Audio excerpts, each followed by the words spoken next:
په مجلس باندې ناست دی میزګیر دی د سولې مرکز د سولې خبرې سره روانې دي چې غواړي کسلا والا سوله د صحابو سره وکړي حذیفه بن یمان ورته کښېنستی په دا مجلس کې ناست دی د خولې څخه یې ګوله ولیدله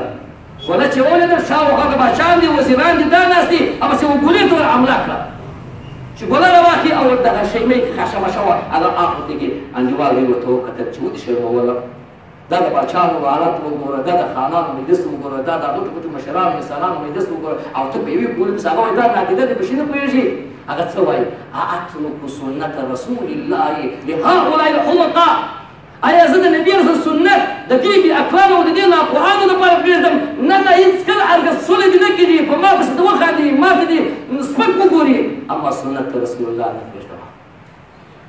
دا سنت چې دلته راغلی دی دا دین چې دلته رارسېدلی دی دا هېڅ ساده نه دی راغلی دا د هغې مدرسې شاګردانو رارسوي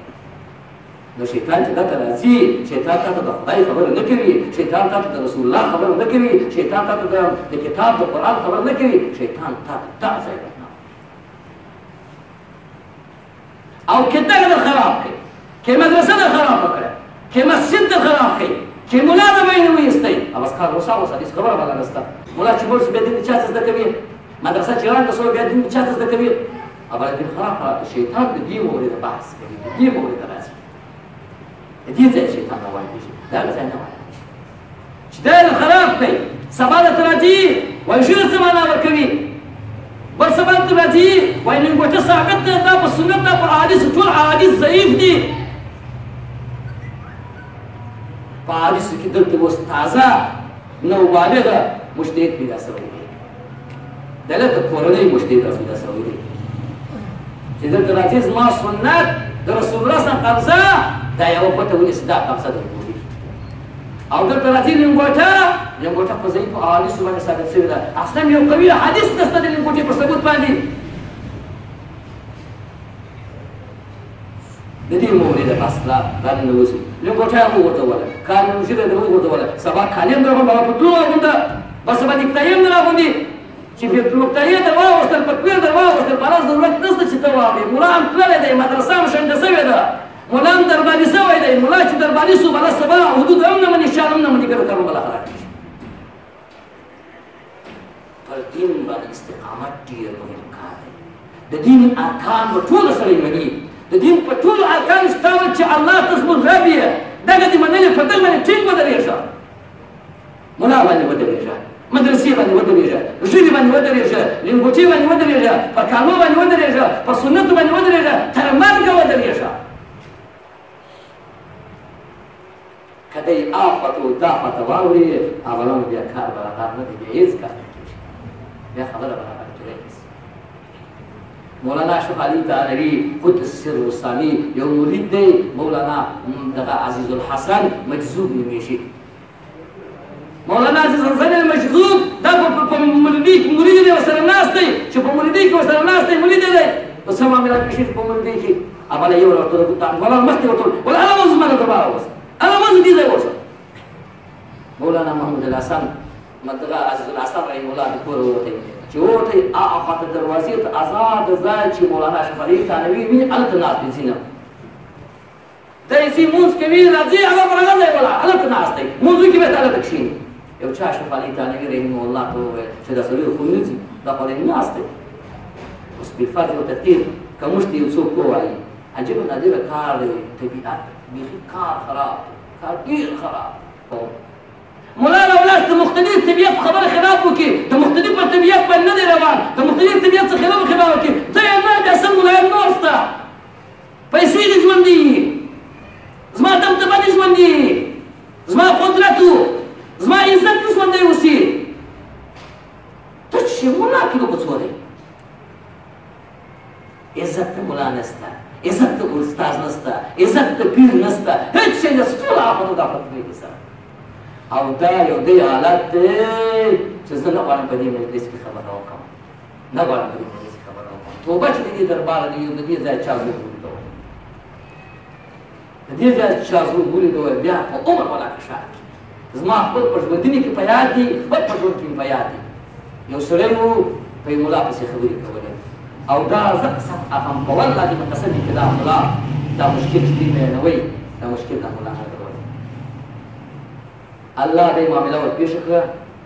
الله دې معامله ور پیښ کړه ټول قوم کې الله رسوا دغه ځای نه دغه وطن یې پرېښود بل وطن ته ولاړ یو دوی معامله یې ورسره وکړه چې زموږ په پښتنو کې مرګ دی هغه معامله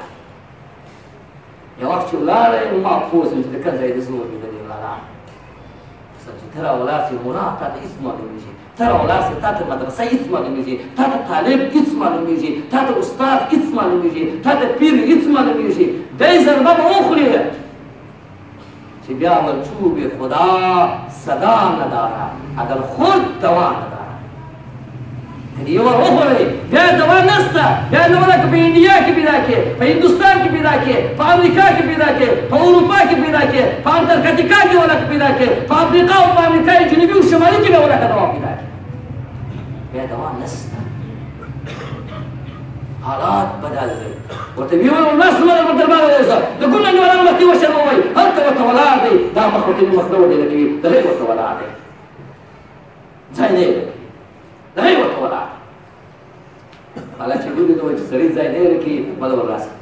چې شیخ په مجلس کې هغه مولانا منصور الحسن رحمه الله دوی غټ مرشد جوړ شو چې د دین یو لوی پیر چې باندې ډېر انسانان دې په اصل پاک هدایت کړه ولې استقامت وکړه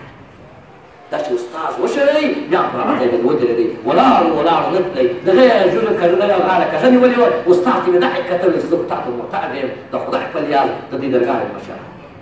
اوس نو موږ ورته ستا درګاه دي زر درګاه نه دي ستا د پخوا زمانې کې یو راهب و راهبي زمانې دا زمان وه چې کور مې پرېښوی و مسجد ته به ولاړې اوله به ورغلې و دغه ته به ولاړې تر ما په نیم باندې ستا د نیم په نیم اته بجو باندې فکس بلبلون ته خلک به د باندې اته دغه پاس ته اواز نه ځایونه نو بنا نو یو سړی و راهب لاړې و دغه ته غره ته ولاړې په غره کې کرار دغه هوار کوي او بنا خپل شی چې ورسره و په هغه باندې کرار لمونځ کوي چې لمونځ یې کوي عجب عجب کار و د دغه ځای څخه خدای پاک پسې دغه یو مرغه ورته حواله کوي مرغه کرار پرې بسې ولا ډوډۍ ورته راوړه او مرغه خدای پاک ورته حواله کوي مرغه به ډوډۍ ورته راوړه اما مرغه بله معامله ورسره وکړه میوه مې ورته راوړه یوه میوه مې ورته راوړه دغه دې ګزاره وه دې سړي دغه یې ګزاره وه او دلته خدای پاک یو چشمه پیدا کړه دغه چشمې چې ووت شوري دغه وخت تېرېږي یو څو وخته خو دغه روانې کار برابر شو خپل لمونځ کوه میوې هم خوره ډوډۍ هم خوره او یخې اوبه هم روانې دي په دغه باندې هم کار کوه هېڅ مشکل نشته کار برابر دی دا خبره یو څه وخت وشو یو ورځ راغله قرار چې ډوډۍ مرغه راغلی نه ډوډۍ پیدا شوه نه اوبه پیدا شوې دی ورته په صبر وکړې بله صبر ونه کړه روان شو کلي ته راغی کلي ته چې راغی په کلي کې یو هندو د هندو پر کور باندې برابر شو خلکو ګوتې پېژنو چې دا خو پاکی پیر دی دا خو بزرګ انسان دی چې کور یې کړی دی او په مسجد کې عبادت کوي طاعت کوي هلته وغایت ننوتلی حالت دی ځان ته مسجد جوړ کړی دی حالت طاعت عبادت کې دا خو بزرګ دی د دې بزرګ انسانانو څخه هر چا ښه راځي اوله دغه هندو یو درې ډوډۍ په لاس ورکړې ډوډۍ چې په لاس باندې ورکړې پر لار باندې دغه د هندو د کور چې ووتی د هندو سپی پسې را تلمخ شو و سپی چې راغی نو سپي سړی څه کوي اوله یو بله ډوډۍ وروغورځول سپی چې ډوډۍ وخوړه بیا پسې راغی دومره لا پسې لکول نه دا دوی ډوډۍ خو خلاص کړې درېیمه ډوډۍ یې نیمایي کړه دغه نیمایي ورپرېښول بیا هم سپی دومره نه کوي اخر در ورته راغی د ډوډۍ وروغورځول ځپه لا دې پر سر ډېر بېحیا سپی یې خپل دغه خپل دغه د صاحب ډوډۍ چې هغه راکړې وه هغه دې راڅه واخېسته سپی ورته ودرېدی بله په خبرو شو ورته بېحیا ته بېحیا دغه سړی دی زما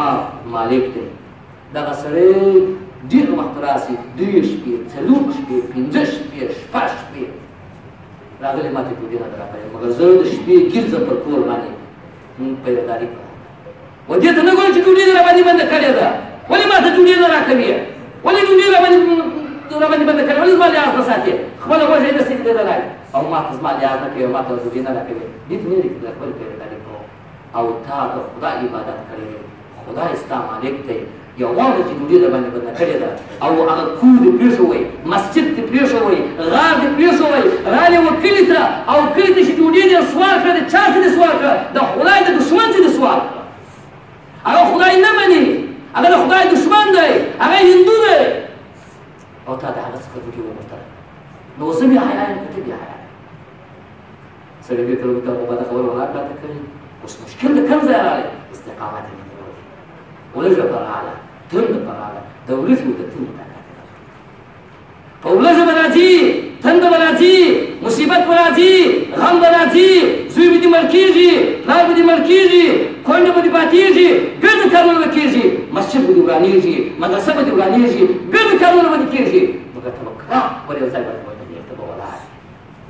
او که تا لږ ځان جلا کړې بیا دې بس هغه آیت چې ما بیان کړی دی دا هغه آیت مورد ته جوړېږي